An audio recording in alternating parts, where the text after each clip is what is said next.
Now move to notice of motion 1142, and I'll call Ms Payne. Thank you, Acting President.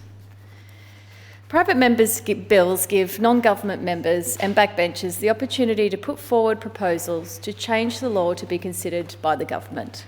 In an ideal world, where these bills would improve the lives of Victorians, the government would offer their support for them to be passed. But in the last 40 years, only 2 private members' bills have passed the Victorian Parliament. The last time we passed a private member's bill was all the way back in 2001. You will, of course, be asking yourself what the Bracks Labor government considered so important that it was willing to break with tradition and pass a private member's bill. If you guessed a bill to provide for the pooled investment of trust funds for the benefit of Scotch College, to minimise administrative costs and increase investment income, you'd be correct. This bill was introduced by the Shadow Health Minister and former teacher at Scotch College, Mr Robert Doyle. It passed the Assembly after being ruled a private bill but treated as a public bill, and the fee deposit was paid. Now, my colleague Mr Davis and I were having discussions about private members' bills comparative to private bills yesterday. And in this instance, because this bill was treated as a public bill, we will discuss it more in the context of private members' bills. Now, interestingly, in Victoria's Legislative Assembly, the promoter of a private bill has to pay the Department of the Legislative Assembly a deposit, which at the moment is $1,000 before the second reading. I didn't know that fact either. Unlike the Legislative Council, the Legislative Assembly's standing orders also require the promoter of a private bill to reimburse all expenses for preparing the bill, including drafting, printing, circulation, and the costs of any select committee appointed to considering it. Despite it being over 20 years since Mr Doyle's successful private members' bill, no other private members' bill has passed in Victoria. The Allan Labor government has explicitly stated that they have a policy of never supporting private members' bills. As outlined in this motion, their policy comes with significant consequences. Not supporting private members' bills undermines democratic parliamentary processes and prevents non-government members from fulfilling their essential duties. It also wastes Parliament's time and resources, not just in the time and effort given to crafting bills that are inevitably set up to fail, but also in the government's tendency to introduce an identical bill in their own name months later if there is support for that bill. In August 2015, former member of this place, Fiona Patten, introduced the Public Health and Wellbeing Amendment Safe Access Bill 2015. And then, in October 2015, the Labor government introduced a bill with the exact same name, which was later passed into law. These bills were designed to create safe access of 150 metres around reproductive health clinics in order to protect the rights of people accessing a legal medical service to do so without fear of intimidation and harassment. The substance of these 2 bills was largely identical, but thanks to the government's failure to even consider passing or amending Fiona Patten's bill, the commencement date of these changes was delayed by several months. While laws were eventually passed to protect access to reproductive health services in Victoria, they didn't need to be delayed simply because this government refused to support a private member's bill. New South Wales later passed very similar laws, and they used a private member's bill to do so, allowing these changes to commence as soon as possible.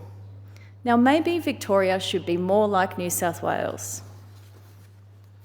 There are real consequences to the Allan Labor government's blanket ban on not supporting private members' bills.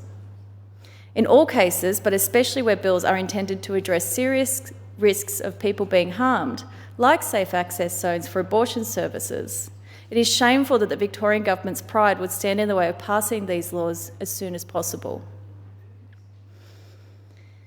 In the time since we have been elected, Legalise Cannabis Victoria has introduced private members' bills to allow medicinal cannabis patients to drive if not impaired, establish standalone industrial hemp legislation, expand vicarious liability laws to give victim survivors of institutional child abuse better access to justice, decriminalising begging, and, of course, to regulate the adult personal use of cannabis. For many of these, we had support from the government for the principle, but never for passing of the bill. There is so much we miss out on because of this government stance. Now, upon reflection, some of the most important pieces of legislation in Australia were the result of private members' bills. The Marriage Amendment, Definition and Religious Freedoms Bill in 2017, the legislation that finally made marriage equality a reality for Australians, was a private members' bill. If you want to look back even further, compulsory voting was the result of a private members' bill. Introduced in 1924 by Senator Herbert Payne, one of mine, it responded to low election turnouts which were threatening the ability of democracy to represent the interests of all Australians. This included a turnout rate of just under 46% in Senator Payne's hometown of Tasmania. Once passed, the legislation had a profound effect, and by the next election in 1925, turnout was over 91%. Now, our compulsory voting system is something Australians absolutely treasure. It has helped to protect our democracy and ensure that no voter is disenfranchised. And without it, I doubt I would be standing before you today as an elected member of Legalised Cannabis Party. The point of this brief walkthrough historically highlights that private members' bills show you that when a government is a victim of cowardice, private members' bills can be the mechanism for history-making legislation. They provide an arm's-length approach to lawmaking when the government doesn't have to stamp their name on that legislation. But here in Victoria, we do not have that same opportunity. For whatever reason, this government has chosen to have a strict policy of never supporting private members' bills, and without exception.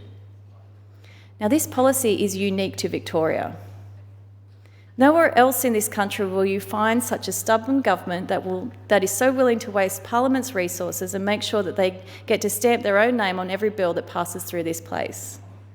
Now, by comparison, in New South Wales, there have been 35 private members' bills passed between 2001 and 2022. Another walkthrough of some historical highlights of private members' bills in New South Wales will show you that these bills included decriminalising abortion, addressing modern slavery, and the earlier mentioned bill to provide safe access zones around reproductive health clinics. Earlier this month, there was even talk of extending the sitting days of the New South Wales Parliament to get additional time to pass private members' bills in an effort to woo the crossbenchers. Unfortunately, while our legalised cannabis colleague Jeremy Buckingham is getting wooed in New South Wales, we get the cold shoulder. The private members' bills they are considering New South Wales are diverse, reflecting the diversity of Parliament and a willingness to engage in good working relationships across the political spectrum. Across all jurisdictions, political parties, majority and minority governments were consistently seeing a willingness to consider passing private members' bills, except here in Victoria. We've run the numbers, and on average, just over 10% of private members' bills outside of Victoria are supported in all other Australian states and territories. By doing so, these governments get a more representative and vibrant democracy that deals with issues that have otherwise been put in the all-too-hard basket.